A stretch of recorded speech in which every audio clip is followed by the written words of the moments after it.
so much. Very kind to greet me in such a wonderful manner. How are you all today? Fine. Good? Good? How are you? Fine. Fine, thank you.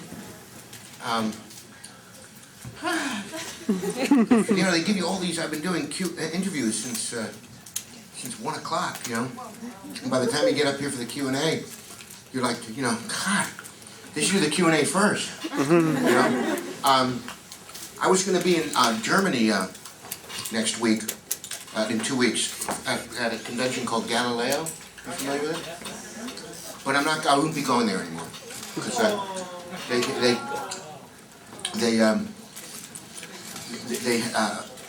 canceled me.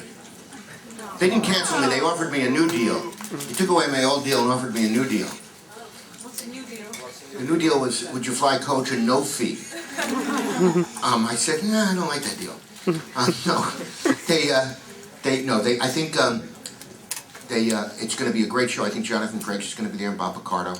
So if you guys get a chance to go see it, I think you'll really have a lot of fun. And I'm not sure the town it's in. Bielefeld. Bielefeld? Bielefeld. Yeah, okay. But it should be good, so enjoy yourselves if you go. And I'll be in FedCon in December, in May. And what'd you do to your finger there? You broke your finger? I hurt my finger. Oh, I thought it was Friday. a finger puppet, but you hurt your finger. I hurt my finger. Okay.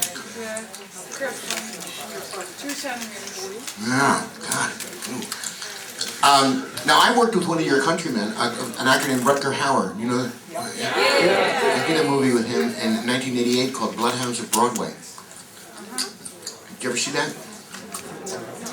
This is a movie that Madonna made, and it was based on these short stories that were written by Damon Runyon, who wrote short stories about New York criminals and underlife in the 1920s. And these writers adapted the story and called it Bloodhounds of Broadway. And Madonna was one of the big stars. And this movie tanked. I mean, it was just not good at all. And it was a great script, and there were some incredible actors in it, but for some reason it just didn't work. And I think one of the reasons it didn't work is they opened it up in New York City, and they forgot the middle reel. So it was reviewed and opened and everything without the middle reel. So you couldn't make any sense out of it. And nobody knew it for 2 weeks. And the producer was out in LA, and he was talking to somebody who said, I saw your movie in New York. He said, oh, how'd you like the big dance sequence with Madonna? The guy says, what dance sequence with Madonna? He says, it's in the middle of the movie. We spent a fortune on it. He says, there's no dance sequence. And he flew back to New York and saw the movie, and they'd forgotten the middle reel. So I think that's accounted for its bad reviews and why it didn't get such a lot of attention. But Rutger was in that. Rutger, yeah, good pal of mine, Rutger. I don't know him from Adam. I had one scene with him. But nice guy, very charismatic, very good-looking man. Heard he hears gained a little weight, I was told. Yeah. Anyway, that's. Does anybody have any questions? My God, I'm just going to sit here and talk about nothing. What I had for breakfast, which was actually quite good. Oh, Yes. sorry.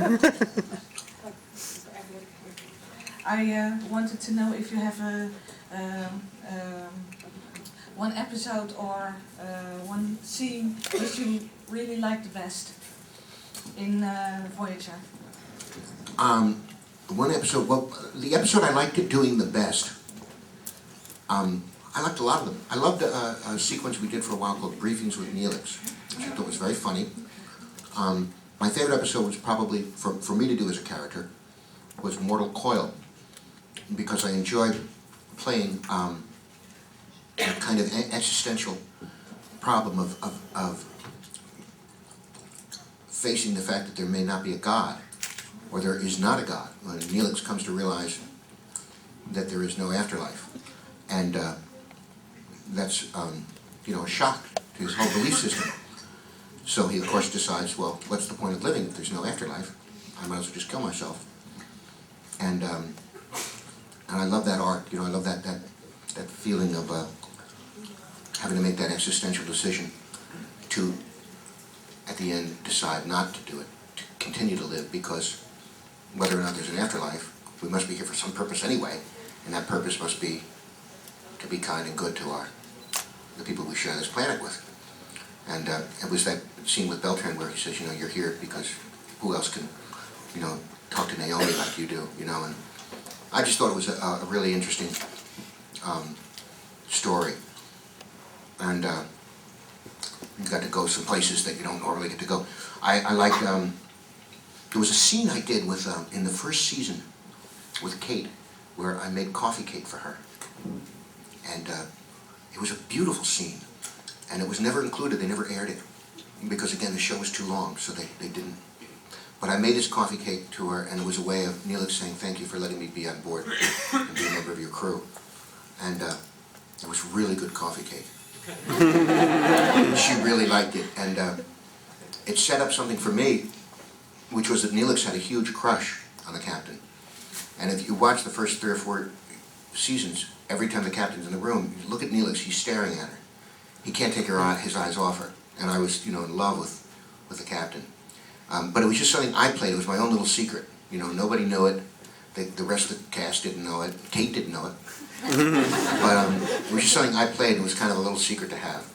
And I came and decided about that when I did that little scene with the coffee cake, which they never. And actually, in one of those scenes that they didn't include, they gave Neelix a last name, and it was never in the show, so they never needed to refer to it. But he was given a last name, Tak, T-A-K, and it's in a script, early pages of one of the scripts from the first season. A little bit of trivia there. It's really interesting. Yes, way in the back. My trailer. We all had really nice trailers, you know. It's kind of a big deal when you're in a show, you get a nice trailer. And it was funny because everybody's trailer was, you know, it was a reflection of who they were, you know, as a person. And I loved Kate's trailer because Kate had taken her trailer and she turned it into this, like this little dollhouse.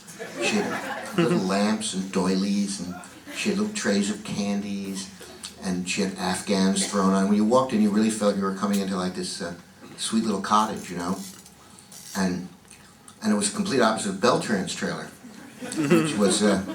which was a mess. He never threw anything out. Every couple of months, Paramount Merchandising would give the cast members a big box of all the stuff that they make to sell, you know, books, magazines, toys, all the dolls and everything. And they just leave this huge box in your room. And I used to, you know, I'd open it up and there was a couple of crew members who really liked to take it home to their kids, and I'd give it to them. And some of them you'd sign and you'd auction off or whatever. But Beltran just left it there. He'd open it up and he'd throw it out. You go into his trailer, man, it was like just a massive crap. It was a real mess.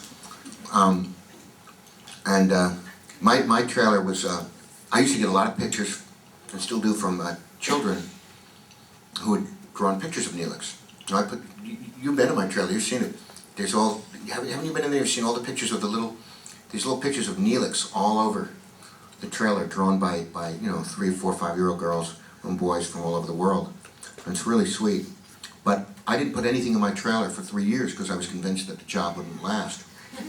So other than the pictures hanging on the wall, it was empty. And I'd bring everything with me in the morning and I'd take it home when I left. And they'd make a big deal about, pack up your trailer now because it's hiatus. I just didn't have to pack anything up, which is great. Robbie's trailer was filled with books and movies, hundreds of DVDs and books. And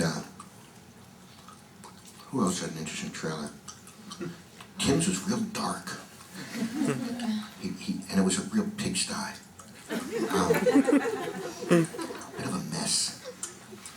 Bob had a wonderful little picture on the front of his trailer of the doctor, and he had written a little cartoon cutout, a little like balloon of words in it, and pointing to the doctor, and the doctor was like this, "Help me."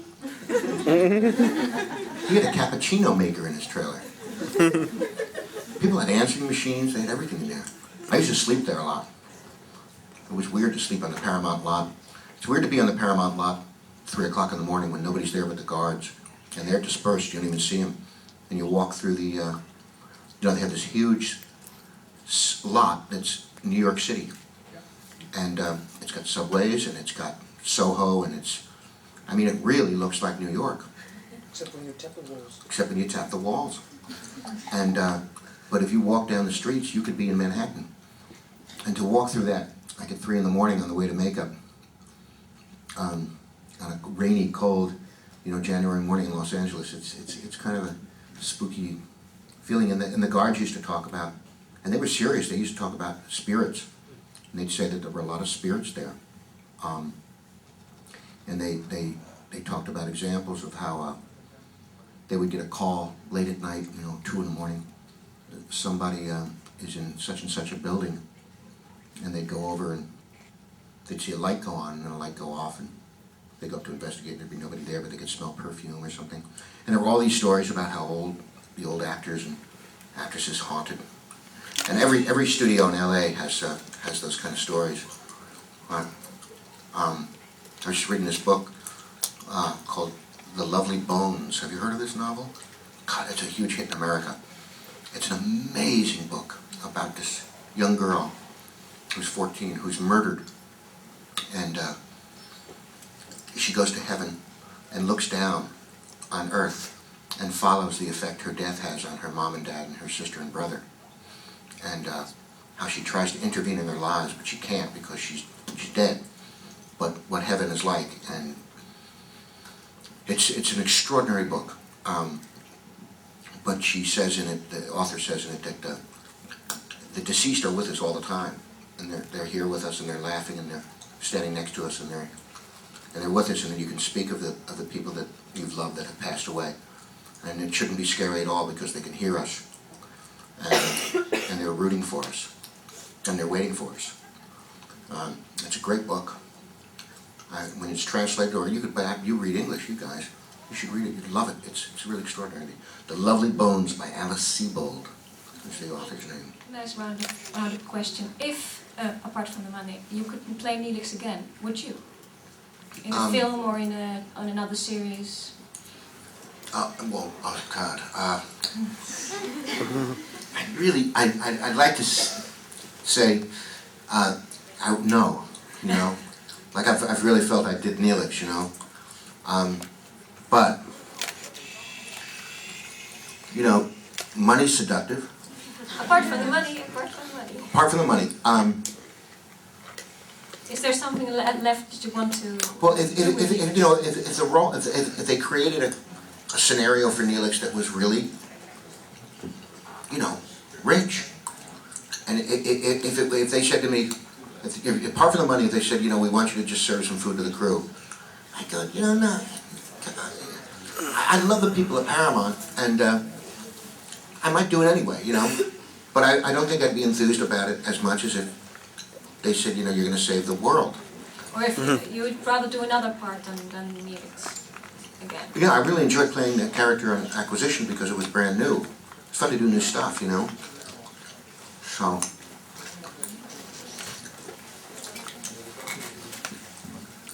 Okay.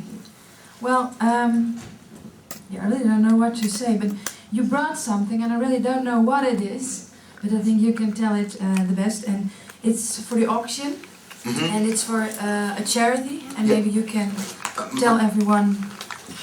Yeah, my charity is the Obsessive Compulsive Foundation. Okay, this is an organization in the United States, in Connecticut, that tries to it helps. Do you know what OCD is? Do people know what OCD is? Obsessive Compulsive Disorder.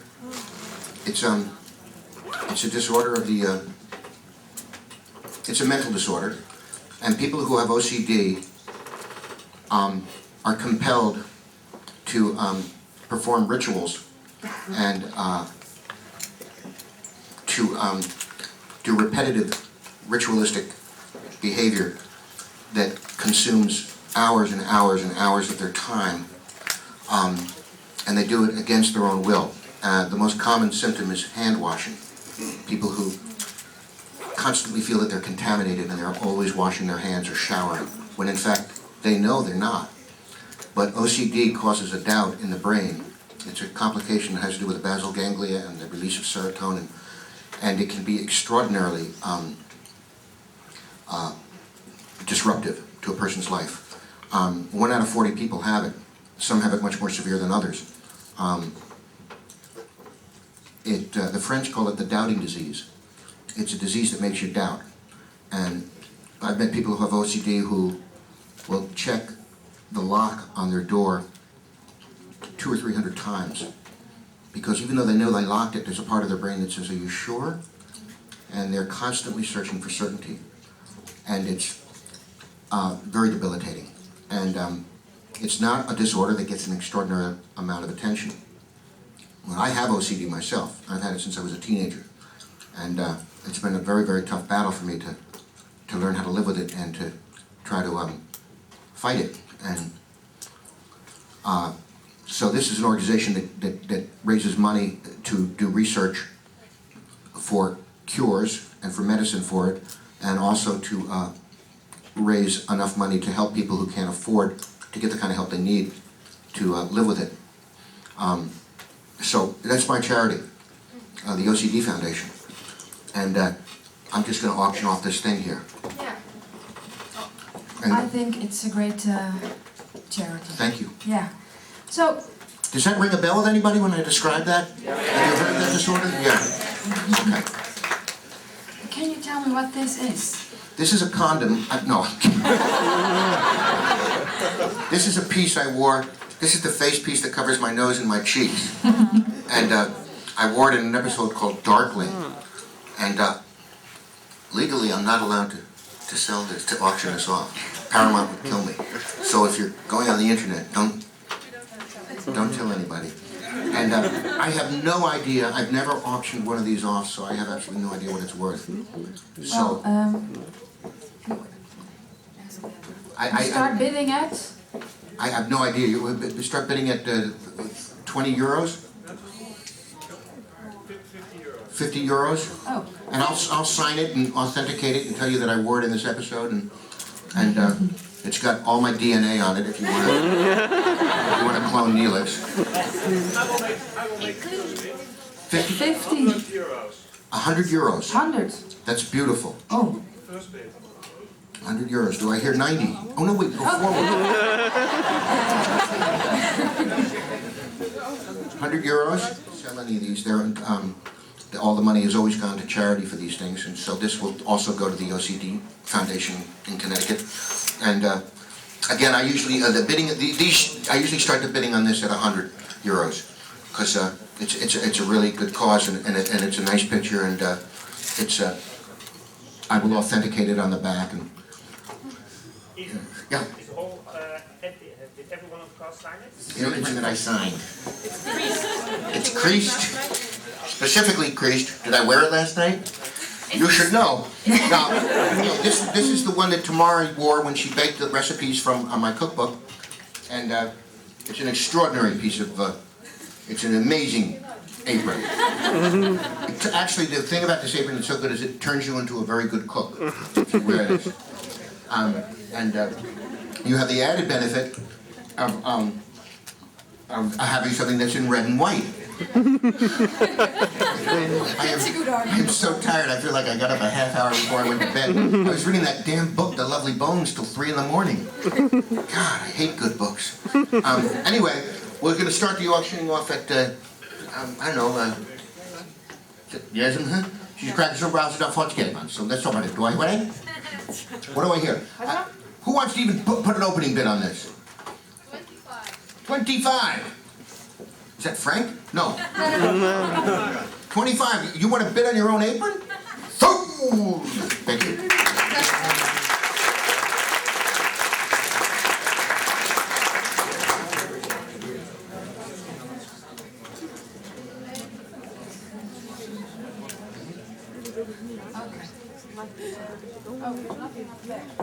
And I don't know who the person with the cow pie on his head is. Who is that? And another person. Does anyone know? Boba Fett, I think that is. So anyway, these are terrific pictures, and you can hang them anywhere in your house. There's actually no No rules you'll be breaking. You can hang them anywhere.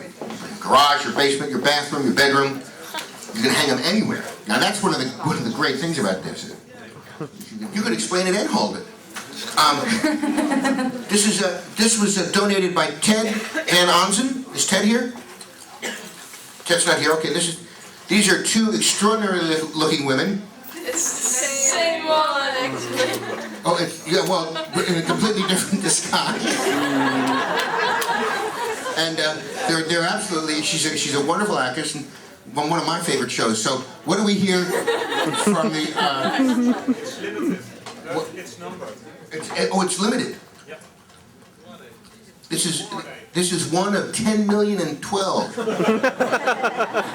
It's 24 or 50. Has it been signed? It's been signed, but it has not been signed. I'll sign it if you want. She's got beautiful blue eyes. What the hell is the name of the show? Stargate. This is Stargate. Do I hear, what do I hear? What do I hear for this? It's not signed, and I think that's a benefit. You get all these pictures, everybody, oh, it's signed, it's signed. This is not signed. And that's something I think to take home. You know? I got an unsigned picture of that, you know? Everybody's going, mine signed, mine signed. Look at this. Unsigned. 30. And he has a very serious and stern visage. And there's a certificate of authenticity. Certificate of authenticity. Fortunately, it's not certifying that picture. They just threw it in there. No, I'm kidding. It certifies that picture. I think we should start the bidding at 20 euros, because it's 20. We hear 20. This is a terrific photo. A drawing, actually. Picture. 45? 4 or 5? 25. 25. We hear 25 for this wonderful picture of Pamela from Hefted Gespak. It says in Dutch, this is donated by Pamela. Oh, okay. This is donated by Pamela. And it's a gorgeous picture. And it's autographed by the two Klingon beauties. And it's starting at 30 euros. Starting at 30. You're 30? Oh. 30 we got. Oh, okay. Do I hear 35? 35. This is signed by both. 35. There you go. 40. We hear 40.